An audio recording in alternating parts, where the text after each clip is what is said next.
Ja, hej. Jeg vil prøve at vise jer lidt om, hvordan man kan illustrere, hvad der sker, når det er sådan, man henholdsvis varmer fugtig luft op og køler det af, øhm, og have en lille illustration af, hvad relativ luftfugtighed egentlig er. Vi tager udgangspunkt i vores IX-diagram, som vi også har kigget på tidligere, og jeg har lavet sådan en lille forsøgsopstilling. Jeg skal lige prøve at vise jer den hernede på mit eksterne kamera. Den har vi der. Der har jeg nogle målebæger her. Jeg har henholdsvis et målebæger, der skal illustrere, hvor meget væde eller væske, vand, et 30 grader varm luft kan indeholde. Den er så stor. Så har vi en med 20 grader, den er lidt mindre, fordi at 20 grader varm luft, det kan ikke indeholde så meget fugtighed, som 30 grader kan. Det passer ikke helt i målestoksforholdene, men illustrerer meget godt. Det her, det illustrerer 10 grader, står der på den. Det kan ikke indeholde så meget ved, og tilsvarende så har vi vores 0 grader eller plus 0 grader. Det er sådan lige før det fryser. Det kan ikke holde ret meget. Det jeg så vil prøve at illustrere nu, det er, hvad sker der egentlig, når det er sådan, at vi henholdsvis varmer luften op og køler den af. Jeg skal lige over kigge på mit IX-diagram igen.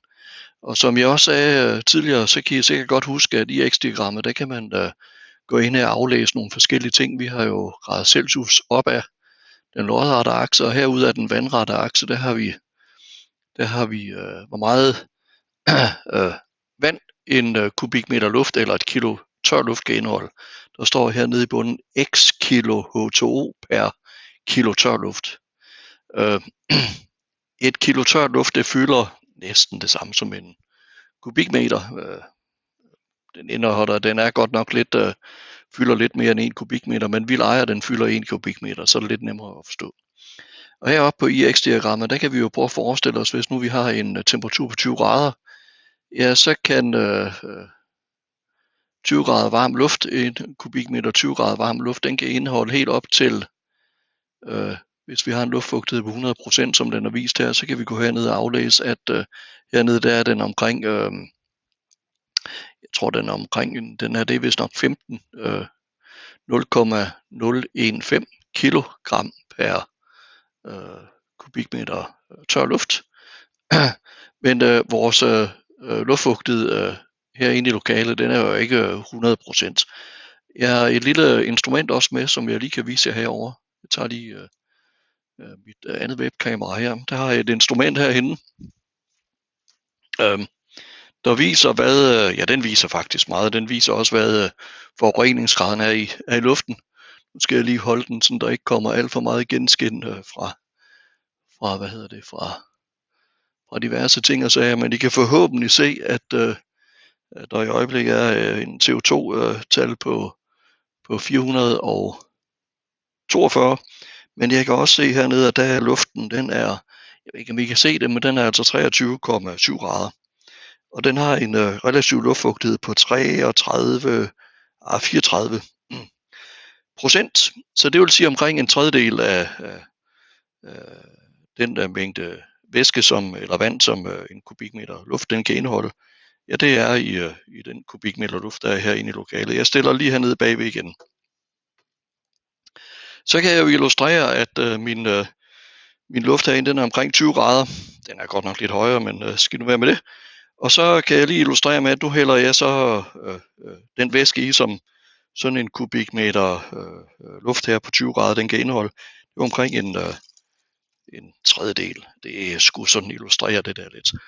Nu, luften den er jo ikke rød ligesom den er her, det er mere for, at I sådan kan se størrelsesforholdet i det. Men det er omkring er det ikke omkring en tredjedel, cirka. Så kan jeg jo prøve at varme den her kubikmeter luft op, som jeg har inde i lokalet, og varme den op til 30 grader. Ja, hvad sker der så med den relative luftfugtighed?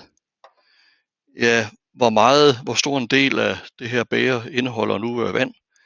Ja, det er ikke ret meget. Det er måske kun hvad skal vi sige, omkring en femtedel, altså 20%.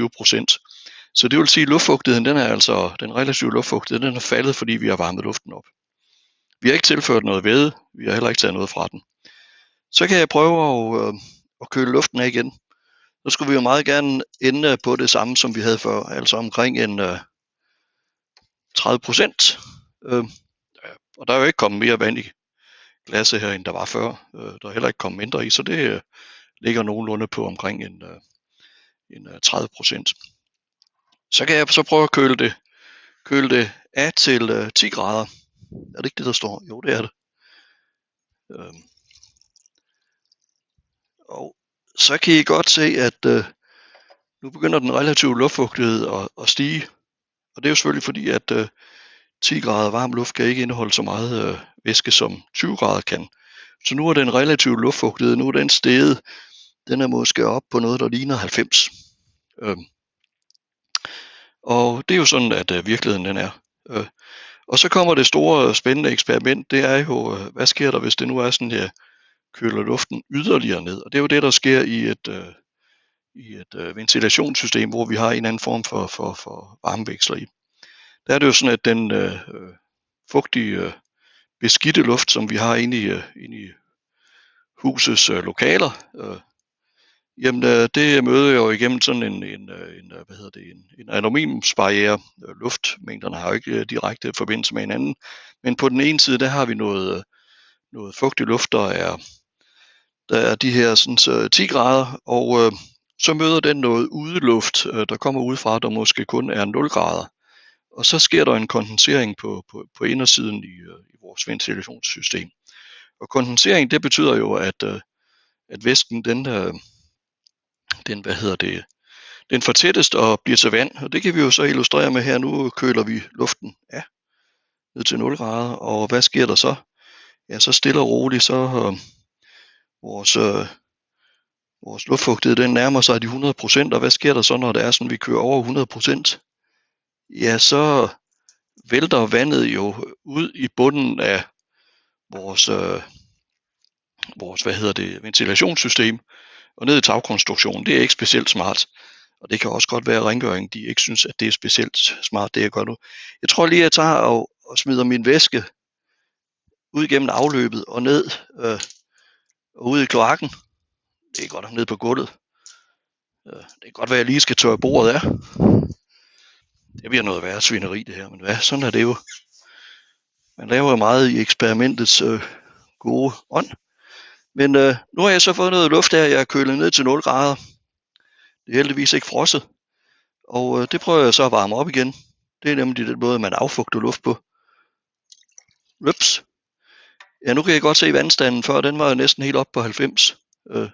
Den er nu kun på det halve. Og hvis jeg varmer den yderligere op til 20 grader, ja, så er min luftfugtighed, den er måske helt nede på 10%, hvor den måske, det passer ikke. Måske 25%, 15% måske.